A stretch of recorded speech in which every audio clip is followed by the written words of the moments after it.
सभी का स्वागत है। आज हम उपस्थित हुए हैं बीकेटी में और इंटर कॉलेज में। जो हमारे कुछ टीचर गण हैं वो आज जो ज्योतिबा राव फूले के विषय में, माता सावित्री फूले का जन्मदिन है और नेशनल टीचर डे है। आज हम कुछ टीचरों से बात करेंगे। सर, स्वागत है आपका मेरे चैनल में। धन्यवाद।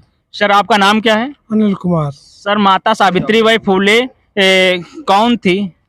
माता सावित्री बाई का जन्म 3 जनवरी 1831 ईस्वी में महाराष्ट्र में हुआ था।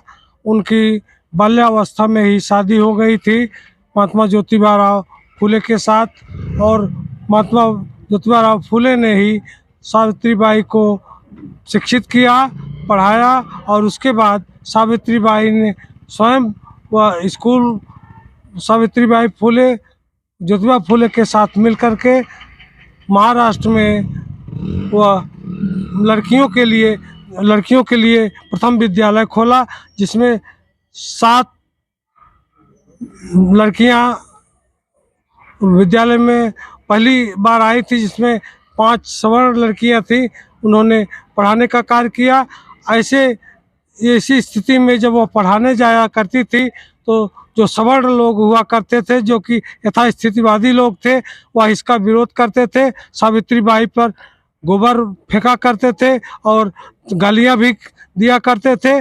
और एक दिन की तो बातें है कि सावित्री बाई के घर पर ही रात्रि में उनके दरवाजे पर ही लोगों ने मानव मल डाल दिया था, और सवेरे उठ करके जब देखा सावित्री बाई फूले ने, तो उन्होंने किसी से कुछ कहा नहीं, और वह स्वयं बाल्टी लेकर के जाकर के पानी लाई और उसको धुला और जो है अपने घर की सफाई की। और सावित्री बाई जब विद्यालय जाया करती थी तो 2 साड़ियाँ लेकर के जाती थी। वह एक साड़ी बैग में रख करके जाती थी, एक साड़ी पहन करके जाती थी। जब उस पर लोग जो है कीचड़ गोबर फेंकते थे तो वह जा कर के विद्यालय में वहाँ दूसरी साड़ी पहन करके पढ़ाती थी। फिर जो है वह विद्यालय से निकलती थी तो आती थी दूसरी साड़ी पहन करके वह अपने घर जाया करती थी। इस प्रकार से उन्होंने लड़कियों के लिए बहुत बड़ा योगदान दिया, और उन्हीं के नाम से ही आज हम लोग सावित्री बाई फूले के जन्मदिन पर उनके नाम से शिक्षक दिवस मनाने का कार्य करते हैं। सर, माता सावित्री बाई फूले स्त्रियों के लिए, शिक्षा के लिए क्या किया? माता सावित्री बाई फुले ने स्त्रियों के लिए किताबें दी, उनको बुला करके समाज के विषय में बताया और पढ़ने के लिए प्रेरणा दी कि लोग पढ़ें और अपने समाज को जाने, इतिहास को जाने, अपनी जो सामाजिक प्रगति है उसको जो है समाज में करें और समाज में एकता और जो है अनुशासन फैलाएं। नाम क्या है? Thank you. मैं अनिल कुमार गुप्ता, अध्यापक हूँ बख्शी तालाब इंटर कॉलेज में। अभी जो है सावित्री बाई फूले के विषय में सर बताइए कुछ। आज नेशनल टीचर डे है। अभी हमारे विद्यालय के वरिष्ठ प्रवक्ता अनिल सर ने बता दिया आपको काफ़ी डिटेल में। मैं ये कहूँगा कि तब भी जो है एक बंद समाज था, जिसमें कुछ ही लोगों को पढ़ने का अधिकार था। अन्य लोगों को जात के आधार पर पढ़ने से वंचित रखा जाता था, और ये मनुस्मृति के अनुसार देश चलाया जाता था, समाज को चलाया जाता था। और ज्योतिबा फूले जी ने और उनकी पत्नी सावित्री बाई फूले जी ने, दोनों लोगों ने इसका विरोध किया और समाज में सभी लोगों को पढ़ने के अवसर मिलना चाहिए, इसको सुनिश्चित किया। महिला और बालिकाओं को जिनको पढ़ने नहीं दिया जाता था, जिन्हें घर से बाहर नहीं निकलने दिया जाता था, उनकी शिक्षा की बहुत बड़ी समर्थक थी, और उन्होंने उनके लिए स्कूल खोला, साहित्य लिखा, आगे पढ़ने का अवसर दिया। हालांकि उस वक्त भी उसका विरोध किया गया। अभी सर ने बताया कि ऐसे ऐसे उदाहरण है। आज सोचकर मन में गुस्सा भी आता है, खिन्नता भी होती है कि समाज में ही किस तरीके से एक मनुष्य दूसरे मनुष्य को पढ़ने नहीं देता है, किस तरह से रोकता है, किस तरीके के आगे बढ़ने के अवसरों को उनके लिए सीमित करता है। और ये दुर्भाग्य है कि आज भी ये प्रवृत्तियां हैं समाज में विद्यमान है, जो देश का, समाज का संचालन अपने स्वार्थ के लिए, अपने विशेष अधिकारों की रक्षा के लिए करना चाहती हैं।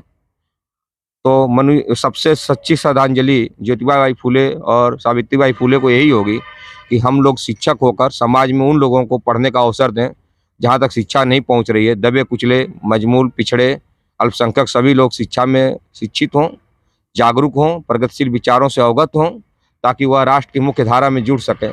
आज यह विडंबना है कि शिक्षा व्यवस्था ऐसी हो गई है, दो प्रकार की शिक्षा हो गई है। जहाँ एक पूंजीपतियों के लिए सुविधाजनक स्कूल हैं, बड़े बड़े स्कूल हैं, कॉलेज हैं, और उनके बच्चे पढ़कर अच्छी नौकरियां पाते हैं। दूसरी तरफ एक ऐसी शिक्षा प्रणाली हो रही है जिसमें संसाधनों की भी कमी है, और जो बच्चे आ रहे हैं उनके पास भी संसाधन नहीं कि उतने पढ़ सकें। तो सभी के लिए शिक्षा को सुनिश्चित करना होगा। उस वक्त शिक्षा एक समाज के लिए मिशन था, एक सामाजिक प्रगति का रास्ता था। जो लोग शिक्षा के क्षेत्र में आए थे वह व्यवसायी नहीं थे, बल्कि वह समाज कल्याण चाहते थे। समाज में सभी लोगों को चाहते थे कि पढ़ लिख सकें, आगे बढ़ सकें। और इसमें हम लोग अध्यापक होकर इसमें हम लोगों का प्रयास रहता है कि हमारे पास जो बच्चे आते हैं ज़्यादातर वंचित वर्ग से ही आते हैं, कि अच्छी शिक्षा प्राप्त कर सकें, वैज्ञानिक शिक्षा हो उनकी, और रूढ़िवादी विचारों से दूर हों। हम लोगों को शिक्षा के नाम पर भी ऐसे विचार भर दिया जाता है, हमारे दिमाग में ऐसी कुरीतियाँ भर दी जाती हैं, उसको हम लोग ताउम्र ढोते रहते हैं। वैज्ञानिक सोच का अभाव रहता है, रूढ़िवादी विचार ज़्यादा भरे रहते हैं। तो हम लोगों का यही प्रयास रहता है अध्यापन के रूप में। मुझे भी 17 साल हो गया अध्यापन करते हुए, कि बच्चों के अंदर वैज्ञानिक प्रवृत्ति का विकास हो, नवाचार उनके अंदर कैसे डेवलप हो, कैसे वो प्रगतिशील सोच सके, जाति धर्म और इन प्रकार की व्यवस्थाओं से ऊपर उठकर एक अच्छा इंसान बने, एक अच्छा मनुष्य बने। उनके अंदर यह दम्भ न हो कि मैं इस जात का हूँ तो मैं अच्छा हूँ, और इस धर्म का हूँ तो अच्छा हूँ। जाति और धर्म के नाम पर इस देश का बड़ा बेड़ा सर गर्क क्या हुआ आज है। क्या शिक्षा सामान्य लोगों को मिल पा रही है? अच्छी और गुणवत्ता शिक्षा से आज भी तमाम बच्चे, तमाम समाज के वर्ग वंचित हैं। हमारे देश में अभी ड्रॉप आउट का जो रेशियो है बहुत ज़्यादा है, और 5वीं के बाद 8वीं के बाद बच्चे जो है स्कूलों के अभाव होने के कारण, चूँकि स्कूल पूंजीपतियों के हाथ में इस सरकार ने दे दिया, अब स्कूल एक व्यवसाय बन गया है। आप जानते होंगे कि कम से कम 2000-3000 फीस हो रही है, और हमारे देश में आए लोगों की 500-600 रुपये है, तो कहाँ से अच्छी शिक्षा मिल पाएगी? सरकारी स्कूल सरकार समेटती जा रही है। कंपोजिट स्कूल के नाम पर सरकार ने 1 लाख स्कूल बंद कर दिए। तमाम स्कूलों की मान्यता खत्म करके उनको प्राइवेट कर रही है, और प्राइवेट स्कूलों की फीस इतनी ज़्यादा है कि हमारे समाज के जो कमज़ोर बच्चे हैं, जो संसाधन विहीन है, वह उन तक शिक्षा की पहुंच आज भी नहीं हो पा रही है। सर आप क्या कहना चाहते हैं सावित्रीबाई फुले के विषय में?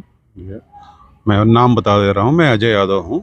मैं भी यहाँ एक अध्यापक हूँ। मैं अपने पूर्व के भाइयों के विचार से सहमत होते हुए, वो उन्होंने लगभग मतलब की बातें कह दी है, लेकिन ज्योतिबा फूले जो जिस तरह से उन्होंने महिलाओं की आधी आबादी जो है हमारी, अगर वो शिक्षित होने से वंचित रह जाए तो पूरे समाज पर उसका बुरा प्रभाव पड़ता है। तो उन्होंने उस आधी आबादी को शिक्षित होने का रास्ता जो है सुझाया, वो साहसिक रहा। समाज के लोगों से लड़ी वो, कि आधी आबादी को शिक्षा मिलना चाहिए।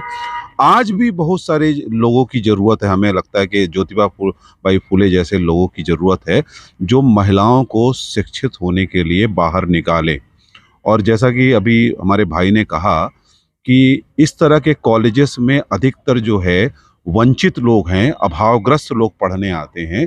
सरकार 6-6 महीने बाद तो किताबें देती है, तो किताबों की भी व्यवस्था नहीं है, और धीरे धीरे वही होता जा रहा है कि शिक्षा 2 तरह की मिलेगी। एक जो है पूंजीपतियों के लिए है, जो धनाढ्य लोग हैं, जो पैसा दे सकते हैं, खर्च कर सकते हैं, और एक गरीबों की शिक्षा है। तो सरकार गरीबों वाली शिक्षा को नज़रअंदाज कर रही है, ताकि हम अपने उस दशा को ही प्राप्त रहें और हम उसमें ज़्यादा सुधार न कर सकें। वो निंदनीय है। करता हूँ कि जिस तरह से जो शिक्षक दिवस मनाया जाता है 5 सितंबर को, वो वास्तव में ज्योतिबा फुले जी के जन्मदिन को शिक्षक दिवस मनाना चाहिए, क्योंकि उन्होंने जो काम किया, समाज में जो शिक्षा की अलग जगाई, यही वास्तव में शिक्षक होने का जो है फर्ज उन्होंने दिया। तो मैं इस बात की भी मांग करता हूं सरकारों से कि वो ज्योतिबा फुले जी के जन्मदिन को शिक्षक दिवस, राष्ट्रीय शिक्षक दिवस के रूप में मनाएं। सर ज्ञान की देवी कौन है?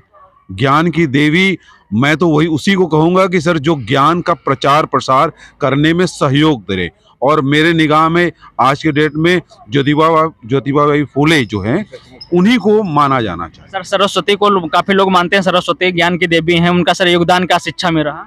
देखिए, उनका योगदान नहीं रहा। मैं फिर कह रहा हूं कि हम लोग विवाद वाले बात को ज़्यादा न बताकर जो वास्तव के काम है, उन्हीं का प्रचार प्रसार करे। जो नहीं रहा वो अपने आप पीछे छूट जाएगा, जो दिखेगा जो वही आगे चलेगा। धन्यवाद।